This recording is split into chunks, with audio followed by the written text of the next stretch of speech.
Então, voltando a falar aqui sobre a área de infraestrutura, né, que são os outros profissionais oriundos, né, da área de redes ou engenharia de redes, ou também que fizeram cursos de ciência da computação ou de sistema de informação, mas que não se identificaram com a área de programação, não gostaram. E aí eles migraram, né, para a área de redes. É uma área que precisa também de muitos profissionais, né? Então, você tem os profissionais que na área de rede ela é dividida por nível, né, digamos assim.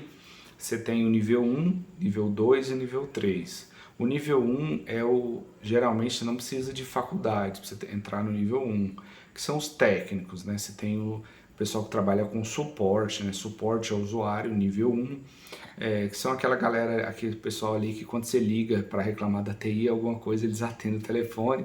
São também aquela galera que vai instalar alguma coisa na sua máquina, ou que vai fornecer algum recurso para você de máquina, de hardware, ou que vai instalar algum programa também. Então, assim, essa galera é do nível um, digamos assim. Você não precisa de um. Você tem que conhecer de TI, mas você não precisa de ter um grande aprofundamento na área, não. Mas eu vejo o mercado cada vez mais exigindo até desse pessoal, né? Do pessoal nível um, que são um pessoal mais técnico, né? Geralmente o básico eles têm que saber o Windows e mais é Windows ou Linux ali, algum desses dois SO que eles têm que saber. E também você tem uma central de serviço que faz toda a classificação disso. Então, assim, esses profissionais estão agrupados nesse nível.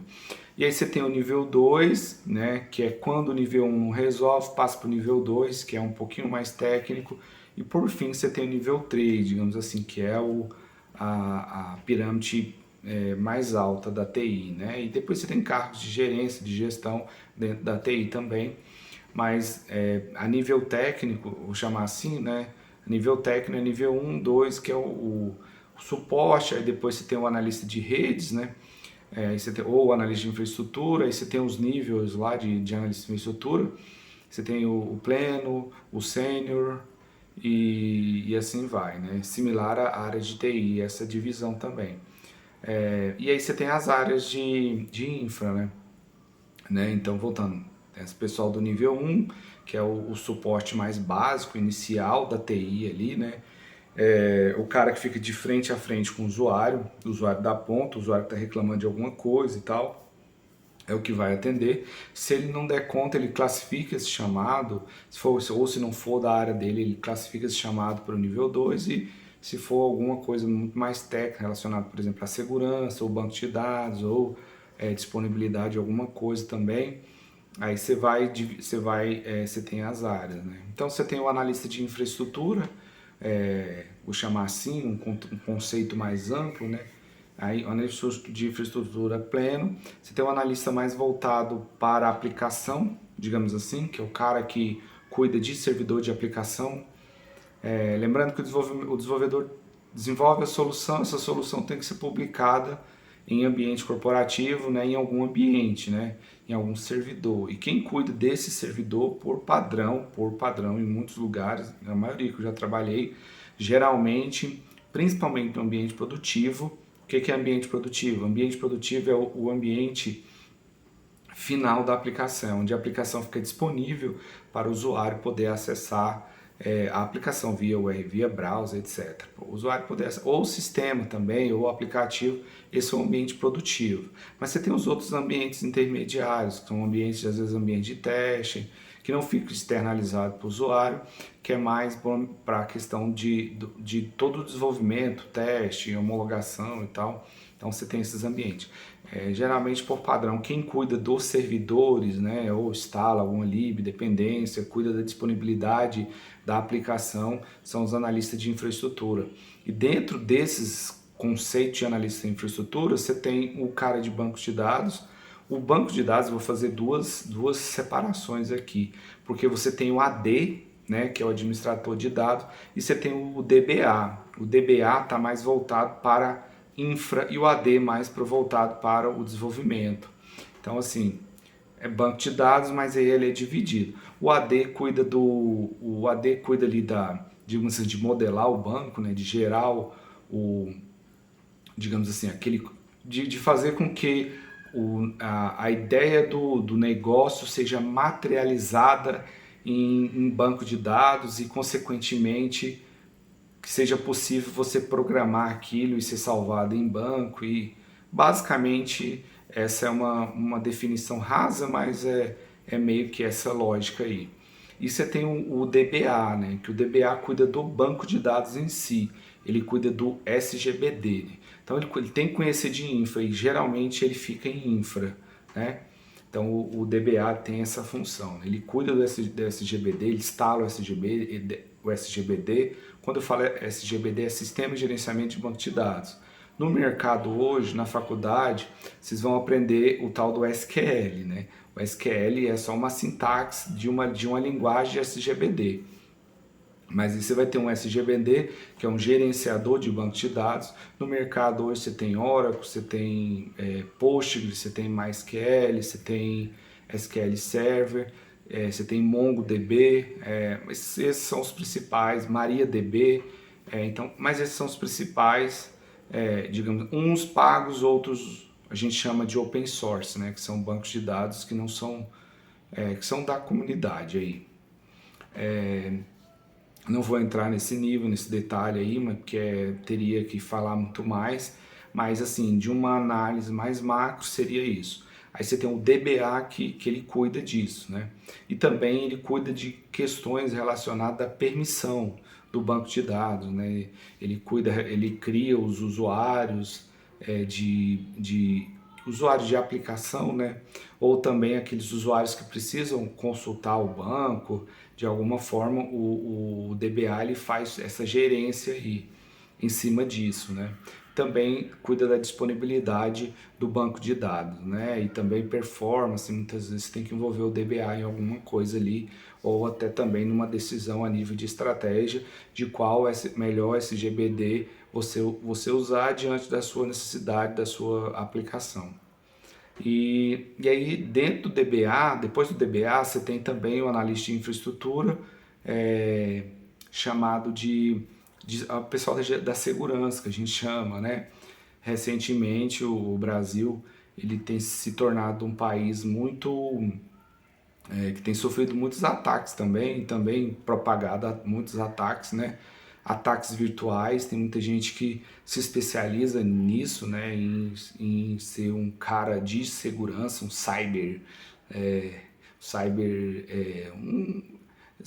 digamos assim, você tem profissionais que atuam nisso para defender, mas você tem muita gente também que usa o conhecimento para maldade, para praticar crime, né? O Brasil recentemente já tem atualizado as normas, né, digamos assim, criado normas para você prever esse tipo de ataque também e também para a pessoa ser responsabilizada, né? Porque para não virar terra sem lei, principalmente esses tipos de ataques geralmente eles causam muitos prejuízos, né? Por exemplo, posso dar exemplo de ataques que os tribunais de justiça tomaram e geralmente as pessoas pedem resgate para poder fez uma invasão e perde algum tipo de resgate, geralmente é em Bitcoin. Então assim, para evitar isso, você tem um profissional de segurança, né? Então assim, ele cuida de firewall, ele cuida de regra, política, né, procedimentos e tal, tudo relacionado à segurança da informação, digamos assim, ele é a defesa ali, ele é é o nome, conceito de segurança, mas ele é o firewall ali, ele é o cara que ele protege o parque tecnológico, vou chamar assim, toda a infra ali, né, de servidores, de possíveis ataques da internet. Lógico que 90% na maioria das vezes, você precisa de ferramentas, né? São ferramentas que a gente chama de ferramenta de segurança da informação, mas é um profissional também que tem que estar sempre atualizando, né? E são os profissionais muito bem remunerados, principalmente no Brasil. Você precisa muito do pessoal de segurança também, o pessoal de aplicação também, o pessoal de banco de dados também. Esses perfis que eu falei são todos relacionados mais ao nível 3. Você tem a área de gestão também na área de ATI. Mas gestão você vai ter em qualquer lugar, eu não vou focar muito nisso não, né? E aí, voltando a falar agora sobre o desenvolvimento, né? O desenvolvimento de sistemas, você tem um programador nível júnior, pleno e sênior, e o programador, a principal atribuição dele é programar. Mas hoje você está dividido, você já tem já no mercado uma divisão clara, né, do um programador que faz back e um programador que faz front. Mas o que é isso, back e front? É, Back-end geralmente é onde ficam as regras de negociais, né, que fica o código ali daquela linguagem de programação. O front-end ele também tem código, lógico, né, mas assim, ele é voltado mais para uma interface visual do usuário na ponta, né? E aí hoje, eu como arquiteto, sou um dos defensores desse conceito que eu chamo, que a gente chama de, que eu chamo na verdade, não sendo, digamos assim, prepotente, mas também, digamos assim, patenteando de alguma forma, eu chamo de arquitetura híbrida. O que é uma arquitetura híbrida? Uma arquitetura híbrida é onde você tem muito bem claro as responsabilidades do back-end e do front-end. Então, geralmente você tem a separação clara, até de repositório, né? E você tem, em contraponto a esse tipo de arquitetura, que é uma arquitetura mais moderna de desenvolvimento de sistema, você tem o monolítico, né? O que é o monolítico? O monolítico é onde você tem o back-end e o front-end tudo junto, né? Então você tem ali tudo misturado ali. Hoje em dia esse tipo de sistemas, né, provavelmente eles ainda existem, mas a tendência é que a longo prazo, não vou falar a curto prazo não, mas a longo prazo, acho que em torno de 10 anos por aí, eles deixem de existir. Essa é a minha visão. A minha visão é que até pela especialização que você acaba tendo no mercado de programador back-end, programador front-end, às vezes o cara trabalha com front, é programador front, mas não programa em back, né, por exemplo. Então, assim, eu acho que a longo prazo, a minha visão é que esse tipo de sistema, ele deixe de existir. Você vai ter somente os sistemas que já foram criados e que por alguma, digamos assim, por alguma estratégia da organização, ele não é descontinuado, mas ele é mantido, né? Mas assim, aí eu acho que esse tipo de sistema que a gente chama de arquitetura, né, que é monolítico, você tem HTML, CSS, JavaScript, Bootstrap, junto com back-end, seja ele ali um Java, um PHP, ali misturado ali, eu acho que isso aí a longo prazo vai deixar de existir. Eu acho que o futuro, né, futuro na minha visão, esse vídeo está sendo gravado em 2023, eu acho que o futuro é esse tipo de arquitetura que eu estou denominando, estou batizando aqui como arquitetura híbrida, né, que é uma arquitetura onde você tem o back e o front separado com responsabilidade, que não chega a ser uma arquitetura em microserviço, mas assim é o meio termo ali, ó. A parte do back-end ali você pode ter alguma coisa ali em microserviço, mas que não é um microserviço ao pé da letra, né? E você tem também separado ali o front, né? Hoje em dia o mercado tem adotado muito para front-end, Angular, você tem React, né, que tem uma força bastante aí. Por que eu falo do Angular e do React? São os dois maiores. Quem está por trás dele é Google e Facebook. Então são simplesmente esses dois caras que estão por trás. Eu acho que até o React vem com força, né? E aí vem surgindo TypeScript, mas por fim é JavaScript. Então assim, você vai ter um programador especializado em JavaScript, eu vou chamar assim, e um programador especializado em back, que seja PHP, Python, Java ou outro framework, outra linguagem de programação. Então, assim, separei um pouquinho da área de desenvolvimento, né? E aí você tem, dentro da área de desenvolvimento, os analistas, né? Quando você forma na área de TI, geralmente você é chamado de analista de sistemas, né? Que você não tem, assim, digamos assim, nenhuma titulação. Mas dentro E esse analista de sistema é um conceito muito genérico ainda, né? Eu acho que é um conceito bem genérico, quando o cara ali meio que não... Ou também, às vezes, que você quer falar para uma pessoa leiga que não entende de TI, você fala que você é um analista de sistemas e ela acha que você é da TI, né? Aí vai falar, arruma meu Outlook aqui, minha máquina de lavar não funciona. Tipo, brincadeiras à parte, mas acontece muito na área da TI. E vocês vão ter que lidar com isso e sobreviver a essas piadinhas aí, tá? Porque elas vão acontecer muito pra vocês aí. O segredo é levar na esportiva e tá tudo certo. Lembrando que é uma área muito valorizada, pessoal, muito valorizada mesmo, que as empresas, assim, antigamente você tinha a TI, se você pegar uma estrutura organizacional, você tinha a TI lá embaixo. Hoje em dia a TI está cada vez mais se aproximando da alta gestão, né? Se você está mais em cima, é mais poder, é mais salário, é mais reconhecimento. Por mais que tenha essa galera que fica aí mandando você é, arrumar máquina de lavar, também tem brincadeiras à parte, é um mercado bem, digamos assim, bastante reconhecido aí, tem bastante emprego. E eu tô falando do Brasil, né? Mas se você falar inglês assim, seu universo amplia muito, né? Você pode trabalhar para fora e tal, mas inglês é básico, tá? Não adianta pensar que você vai trabalhar para fora sem saber inglês, não. É, então é isso, né? E aí dentro, voltando a falar, retomando aqui, você tem os analistas de requisito, né? O analista de requisito, o que o analista de requisito faz?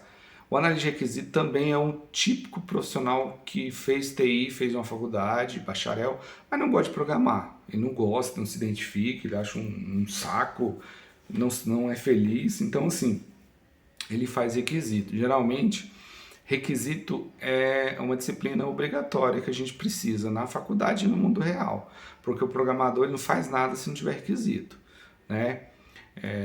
Então, assim, ele precisa transformar aquela ideia de usuário, escrever aquilo de uma maneira com que o programador entenda e possa transformar aquilo ali em código, né? E aí tem sempre o vai e vem, né? A setinha do vai e volta, vai e volta. Por quê? Porque o analista, hoje no mercado se fala muito em histórias de usuário, né? Que tem toda uma pegada ágil, né? Do Scrum, né? Que é uma metodologia também utilizada no desenvolvimento de TI, né? Então, assim, você tem o Scrum e aí você tem vários papéis e perfis e responsabilidades. Depois vocês podem dar uma estudadinha no Scrum aí, que eu acho que o Scrum veio para ficar, é a minha visão, já está aí no mercado há bastante tempo aí. E na faculdade provavelmente vocês vão estudar RUP e o ML, né? Que são, digamos assim, são frameworks, metodologias, que são frameworks na verdade ali, que tem um monte de papéis e responsabilidades e o que mais. Mas eu acho importante até para você poder definir bem, porque o RUP lá ele define muito bem requisito, né? Então, assim, se a gente usa até hoje. Então, você tem um analista de requisito, que é o cara responsável por conversar com o usuário na ponta, escrever aquilo ali de uma maneira com que o programador entenda e, por final, ser transformado em código e visivelmente num back-end, através de uma regra negocial que o analista de requisito levantou e por fim visualizado no front-end, que o programador de front-end mostrou digamos assim, aquela regra lá no front através da programação de front-end com a comunicação geralmente se for em uma arquitetura híbrida através de serviço, de API, etc. Não vou entrar muito nesse nível, né? Mas basicamente é isso. E aí você tem também os ADs, né, que eu já disse. Os ADs você tem DBA, que é voltado mais para infra, que eu já falei lá atrás, lá mais atrás já falei. E aí você tem o AD.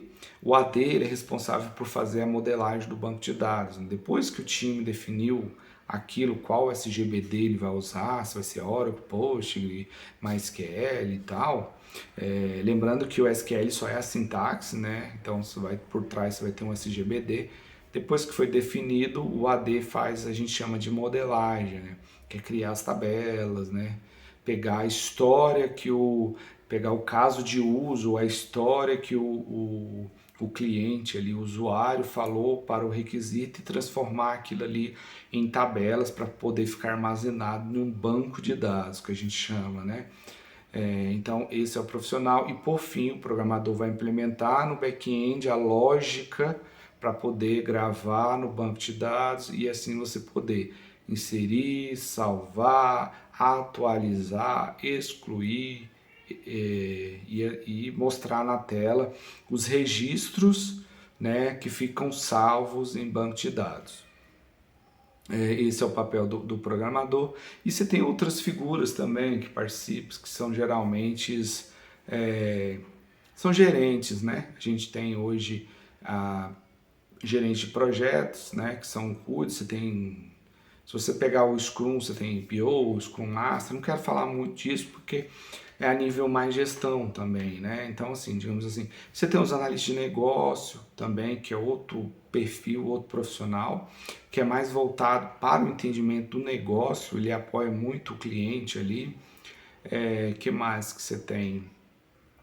E aí, você falar um pouquinho sobre a área de governança, não é muita área que eu domino, mas vou falar um pouquinho. Geralmente a área de governança, ela tem frameworks por trás, né? E tem uma outra área que eu não falei, mas que tem crescido muito, que é a área de dados, né? Que é a área de BI, que hoje em dia, né? Que é você pegar o dado ali e transformar ele em painéis, dashboard. Então, assim, você tem mais um nicho ali, mas a área de BI geralmente ela está voltada mais para a área de governança, né? A área de governança que geralmente que trata os dados ali, tem uma área de BI ali, um departamento de BI que vai na base de dados, que monta painéis, que monta dashboards, que trabalha com N ferramentas aí para poder montar esses gráficos, mas a nível estratégico, mostrar para a gestão, para alta gestão, alta organização, para tomada de decisão. Mas no geral, a área de governança ela cuida de contratos, né? Você tem uns contratos que ela cuida também, ela tem uma perna nessa perna de BI, mas ela digamos assim, ela cuida de contratos, de procedimentos, de processo também, tem muito agregado nisso. E basicamente é isso. O que eu tenho para falar para vocês façam o curso bacharel, eu já estou concluindo, mas faça o curso de bacharelado, escolha um dos cursos, que eu mencionei alguns aí, depois vocês pesquisam. Qualquer coisa entra no site do Ministério da Educação, lá tem todo. Façam em instituições que sejam reconhecidas e autorizadas pelo Ministério da Educação. Não caia nesse papo furado aí que vou fazer um curso em 3, 4 meses aí, vou sair ganhando 5, 6, 7 mil, entendeu? Então, assim, tem muita coisa, tem muito oportunista na área querendo vender curso para vocês aí. E mais o que eu tinha para dizer é isso. Cada vez. E lembrando, você está na área da TI, é uma área muito que te retribui muito, mas ela exige muito de você também, entendeu? Exige o quê? Seu tempo, sua dedicação, exige que você goste de estudar e queira estudar. Se você não gostar de estudar, pode, né? Pode ver outra área, mas a área de TI basicamente é isso, tem que estudar, gostar e querer também. Mas de contrapartida são as oportunidades, né? Eu acho que a educação ela muda o mundo, ela muda pessoas, ela muda a sociedade e ela traz, digamos assim, ela traz igualdade social, ela traz tudo pra gente, né? Então, espero que vocês tenham gostado aí, deixa um like e um forte abraço. Valeu!